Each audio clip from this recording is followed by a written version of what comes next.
बिस्मिल्लाहिर्रहमानिर्रहीम। जी, मोहम्मद फ़ैसल मेरा नाम है। बी आर्च मैंने किया हुआ 2010 से 2015 में यूनिवर्सिटी ऑफ सरगोदा से। इससे पहले मैंने 3 साल का डिप्लोमा किया था आर्किटेक्चर में, और अभी करंटली मैं मास्टर्स कर रहा हूँ आर्किटेक्चर में पंजाब यूनिवर्सिटी से। 2009 से इस फील्ड में काम कर रहा हूँ, और ये आपकी आर्किटेक्चर जो ऑटोडेस्क रेविट है उसकी पहली और ओरिएंटेशन क्लास होगी इंशाल्लाह। तो हम यहाँ पे कोई प्रोजेक्ट डिस्कस करेंगे स्टार्ट से लेके एंड तक। तो आर्किटेक्चरल प्रोजेक्ट में स्टार्ट से लेके एंड तक कितने फेजेस होते हैं, जब हम उन फेजेस को समझ लेंगे और उन फेजेस में इस्तेमाल होने वाले सॉफ्टवेयर्स को समझ लेंगे तो हमें आइडिया हो जाएगा कि आर्किटेक्चर की फील्ड में रेविट की इम्पोर्टेंस क्या है। तो कोई भी आर्किटेक्चरल प्रोजेक्ट जब हम स्टार्ट करते हैं तो उसका सबसे पहला फेज़ होता है डिज़ाइनिंग का। डिज़ाइनिंग के फेज़ के अंदर कोई भी डिज़ाइनर या आर्किटेक्ट जो है वो कोऑर्डिनेट करता है डायरेक्ट क्लाइंट के साथ। क्लाइंट से वो डिफरेंट रिक्वायरमेंट्स वगैरह लेता है और उसकी फिजिबिलिटी के मुताबिक उसको 3-4 प्रपोजल्स वगैरह बना के देता है, प्रेजेंटेशन प्रोवाइड करता है उसको। तो जो सबसे पहला फेज़ होता है वो बेसिकली डिज़ाइनिंग के अंदर जो सॉफ्टवेयर यूज़ होते हैं वो हमारे पास होते हैं AutoCAD, Illustrator, 3D max, SketchUp और डिफरेंट किस्म के रेंडर इंजन होते हैं। ऑटोकैड जो बेसिकली ये प्लानिंग के लिए इस्तेमाल होता है कि जिसके अंदर अगर कोई भी प्रोजेक्ट हो आर्किटेक्चरल, चाहे वो रेजिडेंशियल है या कमर्शियल है, एरिया वाइज 5 मरला 10 मरला ये इससे बड़ा कोई भी प्रोजेक्ट है, तो उसकी जो प्लानिंग है, स्पेसिंग, बायलॉज के मुताबिक मेजरमेंट्स वगैरह का काम होगा, वो सारा ऑटोकैड के अंदर होता है। तो इनिशियल डिज़ाइनिंग के अंदर सबसे बेसिक सॉफ्टवेयर जो होगा वो ऑटोकैड यूज़ होता है। उसके बाद आ जाता है इलस्ट्रेटर। इलस्ट्रेटर बेसिकली एक ग्राफिक्स का सॉफ्टवेयर है। इसके अंदर डिफरेंट किस्म की प्रेजेंटेशंस तैयार होती हैं, ठीक है। जो ऑटोकैड के अंदर से जो प्लान निकलता है उसके अंदर कुछ कलर्स वगैरह करके, कोई लेजेंड्स वगैरह बना के तो कोई प्रेजेंटेशन वगैरह तैयार की जाती है जो कि क्लाइंट्स को समझ आ जाती है आसानी से। अगर आप उनको ऑटोकैड का प्लान पहली दफ़ा में दिखाएंगे अपने क्लाइंट को तो हो सकता है कि वो चीज़ें उनको क्लियर ना हो। उसी प्लान के अंदर अगर हम डिफरेंट कलर्स करके ड्राइंग रूम को अलग कलर कर दें, लाउंज को अलग कलर कर दें, बेडरूम को और इसी तरह बाथरूम को अलग अलग कलर करके प्लान अगर क्लाइंट को दिखाया जाए तो उसको समझने में काफ़ी आसानी होती है। तो इसीलिए इलस्ट्रेटर के जो सॉफ्टवेयर है वो हमारा डिज़ाइनिंग के फेज़ के अंदर ही इस्तेमाल होता है। इस प्लानिंग के साथ साथ जो क्लाइंट को प्रेजेंटेशन दी जाती है उसके अंदर उस प्रोजेक्ट की 3D भी शामिल होती है। अब मोस्टली जो प्रोजेक्ट्स होते हैं उनके अंदर ज़्यादा तो एक्सटीरियर एलिवेशन आ जाते हैं कि उसकी बिल्डिंग, क्लाइंट की जो बिल्डिंग है वो बाहर से कैसी नज़र आ रही है, उसका एलिवेशन कैसा नज़र आ रहा है।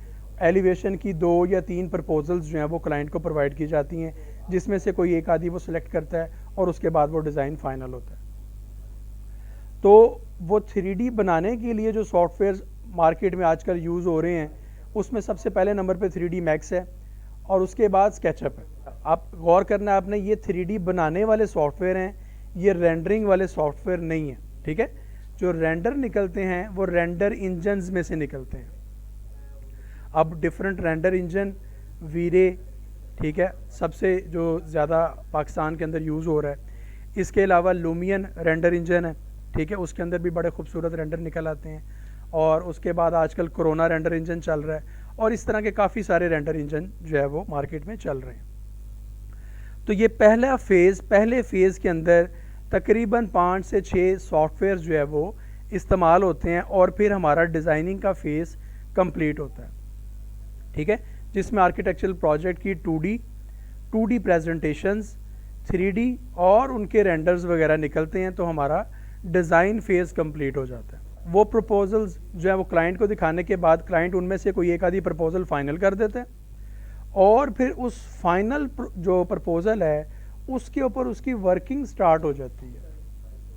अब उसकी वर्किंग से क्या मुराद है, जो हमारी इनिशियल ड्राइंग होगी या हमारी प्रपोजल्स ड्राइंग होंगी उनके अंदर इतनी डिटेल नहीं होती, उनके अंदर सिर्फ लंबाइयाँ और चौड़ाइयाँ मेंशन होती हैं।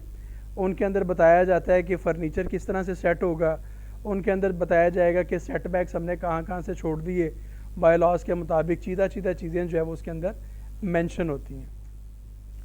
जबकि वर्किंग से मुराद कि ऐसा ड्राइंग का सेट जो कि साइट पर प्रोवाइड किया जाएगा या जो सबमिशन जो हमारी जो सोसाइटी है उसमें प्रोवाइड की जाएगी, जिसमें ईच एंड एवरीथिंग हर चीज़ की मेजरमेंट डिटेल मौजूद होगी, उसको कहेंगे हम वर्किंग या वर्किंग ड्राइंग सेट। ठीक है, उसके अंदर हमारे प्लान्स आ जाते हैं, एलिवेशन आ जाते हैं, सेक्शन आ जाते हैं, डोर विंडो शेड्यूल आ जाते हैं।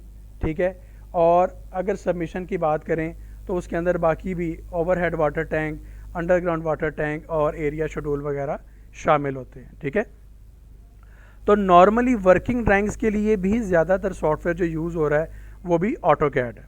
ठीक है, वर्किंग ड्राइंग्स कंप्लीट होने के बाद नेक्स्ट फेज़ आ जाता है उसका bill of quantities. Bill of quantities अब क्या होती है, मैंने आपको स्टार्ट में भी बताया कि आपके प्रोजेक्ट में ज़ीरो से लेके एंड तक जितना भी मटेरियल इस्तेमाल हो रहा है या जितनी भी आइटम्स इस्तेमाल हो रही हैं उन सब की डिटेल निकाली जाती है।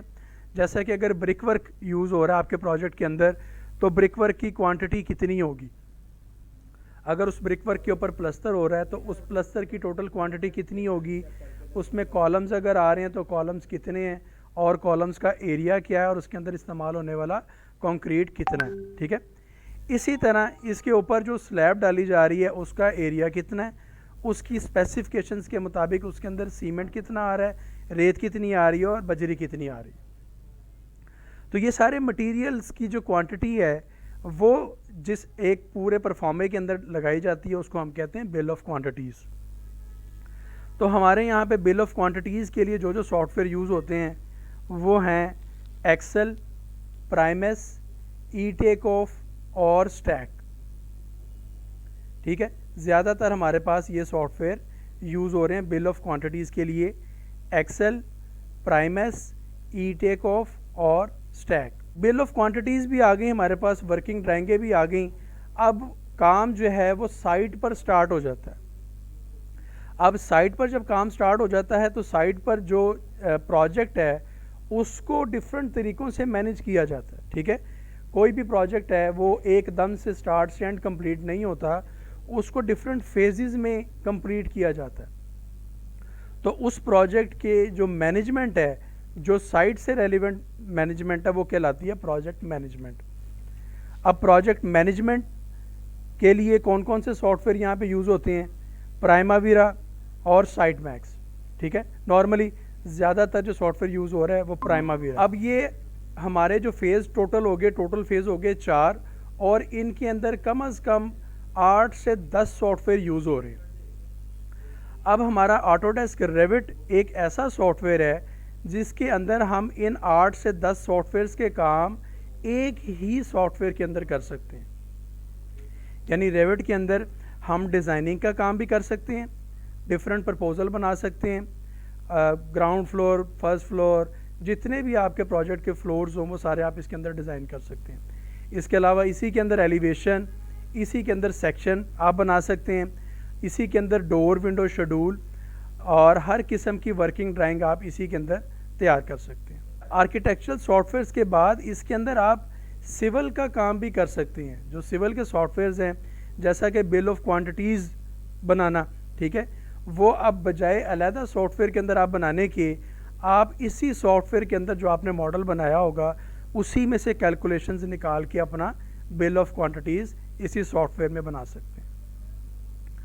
और उसके बाद जो आपके प्रोजेक्ट मैनेजमेंट वाले सॉफ्टवेयर हैं वो भी आप वो सारे काम इसी एक सॉफ्टवेयर के अंदर कर सकते हैं। तो कुल मिला के ऑटोडेस्क रेविट एक ऐसा सॉफ्टवेयर हुआ जिसमें आप आर्किटेक्चरल प्रोजेक्ट के तमाम फेजेस के काम एक ही सॉफ्टवेयर के अंदर कर सकते हैं।